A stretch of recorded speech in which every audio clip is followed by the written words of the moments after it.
Благодарам.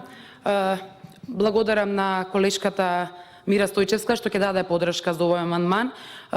Навистина сето тоа што го кажа е содржано во амандманот дека овој патен правец е значаен за жителите на Крива Паланка и Македонска Каменица и е точно дека остануваат уште 19 километри земјен пат.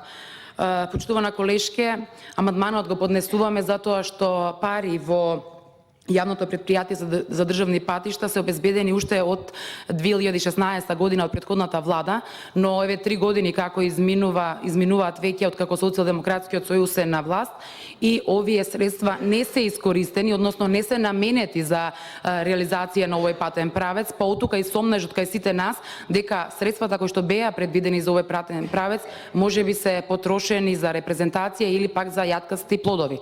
Навистина врз основа на сите овие 3 години владење од оваа влада, граѓаните се сомневаат дека средствата се потрошени или пренаменети за нешто друго, па затоа и е поднесен амандманот да се обезбедат средства од буџетот и овој патен правец конечно да биде реализиран.